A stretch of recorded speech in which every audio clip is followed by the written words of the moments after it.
How do peeps and welcome. So this is a different sort of video today that I'm doing. I'm not running obviously, as you can see. So this is in preparation for travelling abroad, or specifically to Thailand. As me and my partner Galea, we're both going to Thailand next weekend and we're looking forward to it. We're flying with Singapore Airways from Manchester on Sunday morning, I believe it is. I hope it is anyway, otherwise it'll be late. So just a few things that I want to go through. First of all, travel insurance. We all know we need travel insurance. It's imperative you have travel insurance. It really is. I cannot stress this enough.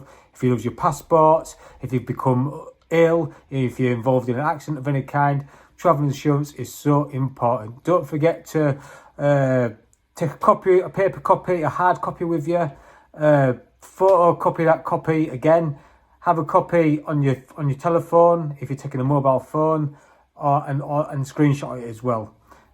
Same goes with your passport. When you're taking your passport, take a photo of all the information on your passport so that you've got a copy of that as well and proof. Because last time it was Thailand, I lost my passport. My passport went missing. So having thought that little bit ahead and taken pictures of it, it made the process of reporting it, investigating it and getting a new one, it made it a hell of a lot smoother and easier to do. So don't forget to take photos of your passport number, your picture page on it and everything. So that's your passport. And if you do lose your passport, then you go on the UK government website, you fill in a bit of information. This is why it's important that you make a copy of your passport number, because that's also required if you know it. And like I said, it makes it a little bit easier. You do that, and then I think it's about £100 that I paid, and I got an appointment to go to the British Embassy in Bangkok. I went there, and then I picked up my temporary passport, which gives you passage from Thailand, going through Abu Dhabi back to UK, back to England. And when you get to the UK side, then the UK Borders and Customs, they take your passport from you. So you don't get to keep it. It's a nice bright blue colour, so you stand out like a bit of a div. Also, report it to the police. Any paperwork you get with it, keep with it, because it just makes that transitioning from Thailand back to UK a bit more easier. So it's important you do that. Secondly, when it comes to money, to finance, you can either take cards, you can use your own bank cards, or you can take cash. We've always learnt now that cash is king. You get a better exchange rate with cash. The bigger the note, the better the exchange rate, because obviously they pay a handling fee for the smaller notes. So we take with us £50 notes. Not to show off, not like with Del Boy and Rodney and all that, but we take £50 notes because you get a better exchange rate with them at a lot of places. Make sure the notes are clean. There's no folds. There's no writing on them. There's no creases in them. They're all nice, neat and decent, and they're all in a decent standard. Otherwise, they'll just get rejected and you can't exchange defaced notes in Thailand. What else is there?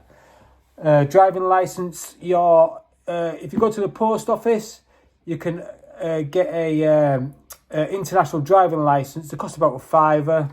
So I've got mine to hand here. Just a second. No, I haven't. I've packed mine away already. So without your international driving licence, you are not legal to drive. If you get stopped in Thailand and you don't have an international driving licence, you will get fined.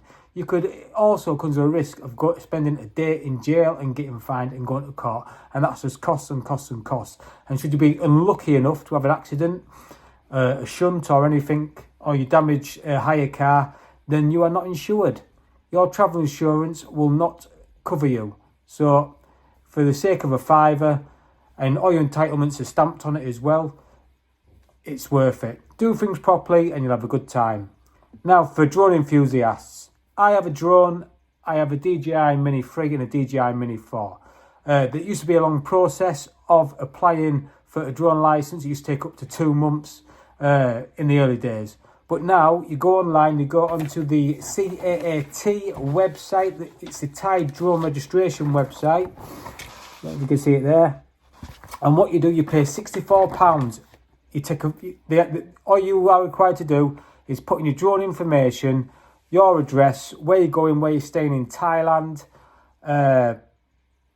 They fill in all the paperwork for you. My cat's saying hello there. They fill in all the paperwork for you. You take photos of your drone serial number. You take photos of your controller. And once they're happy with all that, I did that a couple of times because some of them weren't as clear as what they should be. You'll get your operator's license for Thailand, and then you also get your insurance for Thailand. That's not the insurance, there's the insurance. Then you also get your insurance. The insurance is valid for a year. A year, you can backdate it, you can put it as far into the future as you want. So, and it's well worth doing because there's lots of horror stories now of people losing drones and also getting massive fines from the police in Thailand. And possibly you can even spend another day in jail and go to court and blah, blah, blah, and everything is going to cost you loads of money and you're going to lose your drone. So do things properly, people. Do it right first time and then you'll have a great holiday. You won't have that feeling at the back of your mind thinking, oh, is someone going to grasp me up? Am I going to lose my drone? Am I going to get a fine? You can go out there as long as it's a safe area to fly in, and it's the same system over there as what it is in the UK with the safe to fly system. You just check on the app, and if it's approved area, you can fly, and then you can fly without fear. Fly without fear of fines. All these F's there. Anyhow, peeps, that's enough garbage from me today. If you do go abroad and you found this information helpful at all, please give me a thumbs up or give me a like in the comments. I did post this video earlier on, but for some reason YouTube didn't like it. They didn't like me showing my passport. They didn't like me showing my money. They didn't like the screenshot picture that I used, the thumbnail for it, neither, because it showed me passport and my drone and a little bit of paperwork, but there was no, I wasn't breaching my own GDPR or anything like that, so I don't know what the problem was. Anyhow, so there you go. So, that's it. Do things right, do it right first time, and you'll have a nice, happy holiday, we hope. We'll see, I'm yet to go. Anyhow, peeps, ta-ra for now, take care, bye-bye.